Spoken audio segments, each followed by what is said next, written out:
శ్రీ మైసూర్ చాముండేశ్వరి దేవి జ్యోతిష్యాలయం. ఫోన్ ద్వారానే జ్యోతిష్యం చెప్పబడును. ప్రేమించిన వారు దూరం అవ్వడం, భార్యాభర్తల మధ్య గొడవలు, అత్తాకోడళ్ల మధ్య మనస్పర్ధలు, పెళ్లి కుదరకపోవడం, విద్య, ఉద్యోగం, వ్యాపారం, చెడు ప్రయోగ నివారణ మొదలగు ఎటువంటి సమస్యలకైనా పరిష్కారం చూపగలరు. స్త్రీ పురుషులకు ఎటువంటి సమస్యలున్నా నమ్మకంతో కాల్ చేయండి.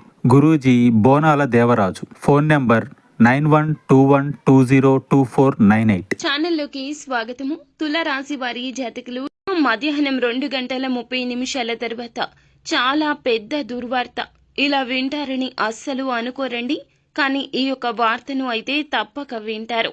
ఏం జరగబోతుంది ఈ రోజున, ఎటువంటి దుర్వార్తను వినబోతున్నారు, ఈ రోజు పరిస్థితులు ఏ విధంగా మారబోతున్నాయి తదితర అన్ని వివరాలు వీడియోలో తెలుసుకుందాము. వీడియో మీకు నచ్చినట్లయితే లైక్ చేయండి. మీ లైక్ మాకెంతో సపోర్ట్ అండ్ ఎంకరేజ్మెంట్ గా ఉంటుంది.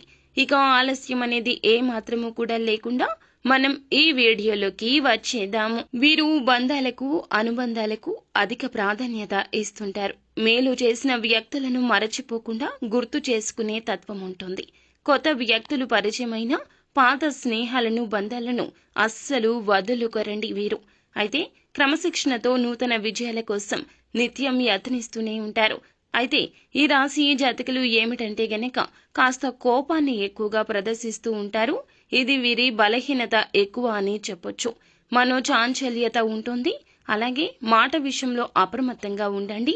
ముఖ్యంగా ఈ రోజున ఎవరికైనా మాట ఇచ్చే విషయంలో, ఎవరి మాట అయినా వినే విషయంలో, మీరు మాట్లాడే విషయంలో తగిన జాగ్రత్తలు తప్పక తీసుకోవాలి. అయితే ఎప్పుడూ కూడా ఖాళీగా కనిపించరు. ఏదైనా సాధించాలి అనే పట్టుదల మాత్రం అధికంగా ఉంటుంది. ముఖ్యంగా ఈ రోజు ఈ రాశి జాతకులు దినఫలాల ప్రకారం చూస్తే మధ్యాహ్నం 2:30 తరువాత ఒక పెద్ద అశుభ వార్త వినబోతున్నారు. ఏ ఆదాయ మార్గం ద్వారా అయితే డబ్బు మీకు వస్తున్నదో దానికి సంబంధించి ఒక నష్టపూరితమైన వార్త వినబోతున్నారు. అది ఉద్యోగ పరంగా కావచ్చు, వ్యాపార పరంగా కావచ్చు, మీరు ఉన్న రంగాల్లో ఏ విధంగా అయినా కావచ్చు. మీకు వచ్చే కీలక ఆదాయ మార్గం త్వరలో మూసుకుపోబోతూ ఉంది. మీరు అశ్రద్ధ వహించొద్దు. ఇక ఈ జాగ్రత్తలు తీసుకోండి. ఇంకా కుల వృత్తులు చేస్తున్న వారు అయినా, ఎటువంటి వ్యాపారాలు చేస్తున్న వారు అయినా, ఉద్యోగాలు చేస్తున్న వారు అయినా సరే ఈ రోజు ఈ జాగ్రత్త తప్పక తీసుకోండి.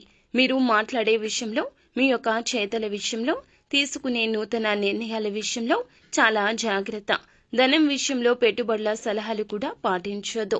₹1 పెట్టినా కూడా అది నష్టం కిందకి జమ అయిపోతుంది. లక్ష్మీదేవి అనుకూలత లేదండి. కావున డబ్బు విషయంలో అప్రమత్తంగా ఉండండి. వచ్చే ప్రతి ₹1 కూడా ఏదో ఒక విధంగా ఆగిపోవడం, మొండి బకాయి వసూలు కాకపోవడం, వస్తున్న ఆదాయం అనుకున్న చివరి క్షణంలో ఆగిపోవడం, రావాల్సిన ధనాన్ని ఎవరైనా సరే రాకుండా మిమ్మల్ని అడ్డుకోవడం ఇలా సంభవించొచ్చు.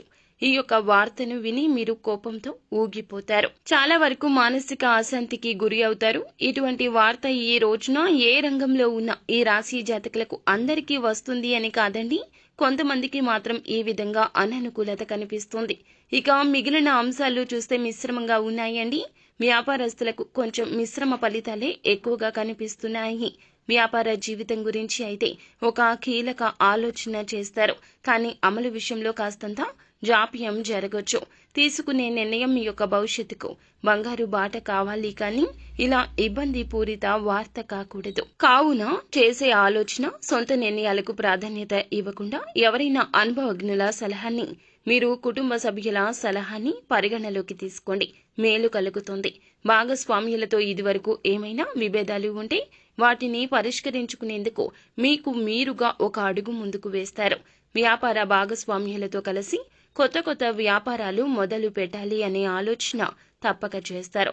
ఈ రాశి వారు ఎవరైతే ఉద్యోగస్తులు ఉన్నారో ఉద్యోగ జీవితంలో కూడా కొన్ని ప్రత్యేక సవాళ్లను ఎదుర్కోవాల్సిన దుస్థితి కనిపిస్తుంది. వాటిని అధిగమించి ముందుకు సాగడానికి దైవ బలం మీకు తోడుగా ఉంది అనే విషయాన్ని మాత్రం అస్సలు మరువద్దు. భగవంతుణ్ణి నిత్యము స్మరించుకోండి. నిత్యం శివనామ స్మరణ చేసుకోండి. వీలున్నంతలో పేదవారికి ఏదేని వస్తువు రూపంలో, వస్త్రం రూపంలో, ధనం రూపంలో దాన ధర్మాలు చేయండి. అలాగే నిత్యము హనుమాన్ చాలీసాను తప్పక పఠించండి. అంత మంచి జరుగుతుంది. శుభం భూయాత్.